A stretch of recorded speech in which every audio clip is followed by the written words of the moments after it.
Good evening, YouTube. This is Tire Metalhead Weatherman. I hope you guys have had a good Friday so far. Well, here we are again for yet another daily double, and this is the latter half of it. And I mentioned a weekend forecast, so we're briefly going to touch on that. A very small update on the tropics, and then we'll go from there.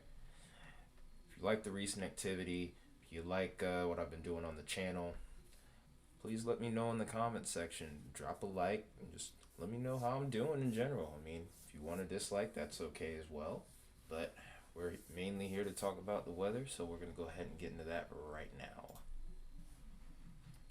So, as per usual in our weekend forecast, we usually try to go over a little bit of everything. Just a brief rundown of everything. We usually start out with severe weather threat, but there isn't too much of one. There is a marginal risk on Saturday that's been talked about a little bit. Not too much room for an increased threat. It's very localized as well. We're mainly looking at western Tennessee and central Arkansas as the main area of interest. And the parameters aren't very impressive, nor the threat levels, of course. Have a 5% wind threat, and that's really all we got. On today and Sunday, there really aren't any sort of areas of organized severe weather to talk about. So we'll go ahead and take a quick look at the parameters here. When I read this synopsis, when I read this synopsis a little earlier, I remember them mentioning something about moisture returns. Makes sense given the time of year, so I'm expecting some pretty good dew points around. Oh, okay, that's weird. I wasn't expecting that button to set that up, but I'll take it. But I'm expecting some moderate dew points to be going up around central Arkansas, and there we have them right there, about maybe 3-4 o'clock in the afternoon tomorrow. And this kind of pushes its way to the east just a little bit. We get into that little 60 to 65 dew point range, and that's usually what we're looking for a chance at severe weather. This is pretty much our greatest area of interest. Not to say that there couldn't be severe weather in an area up here, but it seems like the parameters are best up here. So once we get into the overnight, dew points do rise, but our severe weather threat is gone at this point. And that's really all we got with that. So we'll set this up here, and then we'll go ahead and look at the mixed layer cape, because really those are the only parameters we have. That's why no one's really talking too much about this severe weather threat. In all fairness, there's still a chance that we could have some pretty strong storms, a few of the severe variety, but for the most part, the threat is marginal, as per mentioned by the National Weather Service, and rightfully so. Our Cape values are not the most impressive. We're sitting at about the 15 to maybe 2,000 kilograms. Geez, I don't know why I'm having trouble getting that word out. 1,500 to 2,000 joules per kilogram. Maybe I didn't say joules in front of it, that's why. I just made it even more awkward. If you do decide to comment, no innuendos, please. But we're looking at Cape values pushing 15 to 2,000 joules per kilogram. Sufficient enough for severe weather, but not the most conducive, not the most explosive environment by any stretch of the imagination. And this is really the main factor we look at for severe weather. Of course, come tomorrow, the Cape values are relatively low in a lot of places. Maybe a chance for a scattered severe storm around the southeast. We'll have to watch that real close, but not a lot going on there. Start here. I mean, given the fact that we have what's going on in the tropics going in the manner that it is, this doesn't surprise me that we're dealing with slowdowns on our on a lot of the websites for our forecast models here. Okay, so we're at the end of the model run here. Not a whole lot going on in the country. It's going to be a relatively quiet weekend, but of course, as we know, there's a lot lurking beyond the country right now, and there's going to be a lot of players in the near future, if you know what I mean. So, we'll go ahead and take a look at what the radar could look like over the next 60 hours, which will be our entire weekend. There's a couple of weak pieces of energy bringing some rain in the northeast, but that's really all I have to talk about here so far. Here's our severe weather threat on Saturday, our very minimal severe weather threat. Then another low pressure comes in, brings in some rain, maybe a few scattered storms. Some could be stronger come Sunday morning into Sunday afternoon.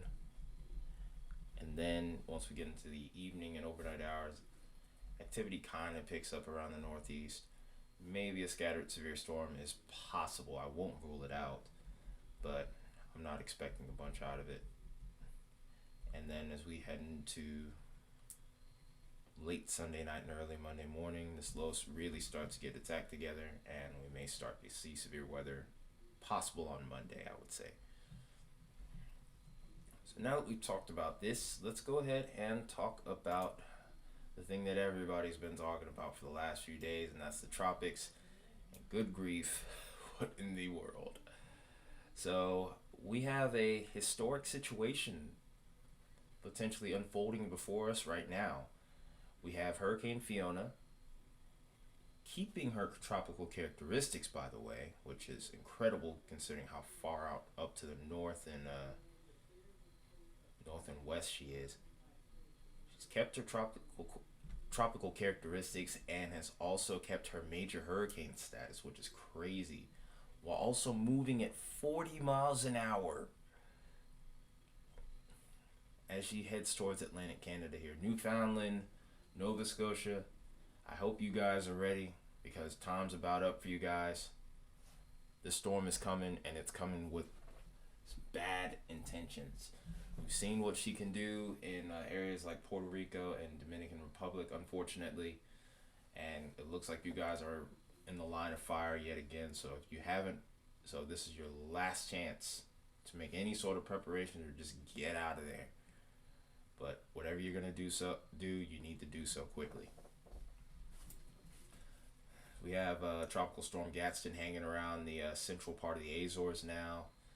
Strengthened, it's been on this strengthening, weakening trend. Weakened back down to 60 miles per hour, but still a relatively healthy storm. Oops, I didn't mean to click that. Still expected to do a little loop-de-loop here, and then we'll have to figure out what he does next. Yes, these storm names are by gender, so we have to refer to them as such. But we expect Gadsden to do a loop and start to head back towards the west. It's hard to say how long this will last, but I don't expect it to be long, given the environment is very unfavorable for a storm that's not the most established. And then here's our newest player here. I told you it was going to kind of be a little bit of a race between these two in a sense. But this piece of energy that was hanging off of the West African coast here towards Cabo Verde has formed into Tropical Storm Hermaine. In all fairness, I will say that this storm was more organized from the beginning, but it was strengthening relatively slow. But TD9 here, Tropical Depression 9, is still battling with a little wind shear from the wake of Fiona, especially with her being so big, and her wind field is huge. Tropical storm force winds extending hundreds of miles out from the center, and even hurricane force winds almost extending 100 miles out from the center. Even though the eye didn't make landfall in Bermuda, they were still feeling hurricane conditions for about maybe 70 miles out, which is really impressive. But wow, I'm honestly still just stunned by this image here. I would never have thought I would be doing a weather video watching this moment, but it's amazing. However, we also know that there is some real danger there. That being said, let's get to the meat of the tropic update here, and that's Tropical Depression 9. We went over most of the model runs with all of these earlier, so I'm not going to get into them again. I will do a video about the tropics in the morning tomorrow. I don't have to work, so this will be a more thorough video than what I did this morning. But let's go ahead and go to Tropical Depression 9 here. Still sitting at 35 miles an hour. There has been a slight drop in the central pressure. We're sitting at 1,006 millibars. Storm has sped up just slightly. We're sitting at 15 miles an hour. Storm's still a little bit lopsided, but becoming better and better organized as it comes into a better environment.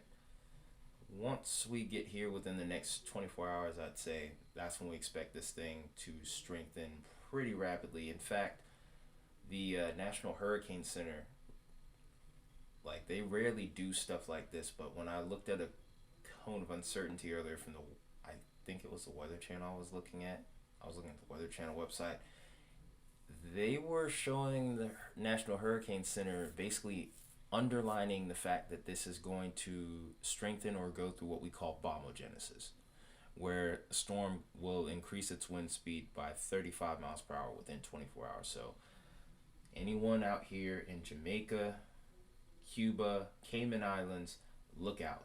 This thing is going to it may be a depression now, but this is going to strengthen rapidly and conditions will deteriorate rapidly. There's a reason why you guys are under tropical storm and hurricane watches already. Don't downplay this. Also, at this point, with each run, we boil a little bit closer towards maybe a landfall, particularly towards Florida. So at this point, I'm ringing the alarm for you guys down there. Do not wait. Plan out your course of action now, because you do not want to wait until tropical storm conditions are already impacting your area. By that point, it is already too late. That being said, I don't really think I can go too much further into the video here without maybe looking at something here. There's not much that's really changed, but if anything, this is just more or less a warning to anyone that's in the path of what's, as of right now, is Tropical Depression 9, almost guaranteed to become Tropical Storm and eventually Hurricane Ian. So that being said, this is the end of the video here. Like I said, I promise I will have a tropical update in the morning for you guys. Until the next video, though, this has been Ty Weatherman. I will see you tomorrow.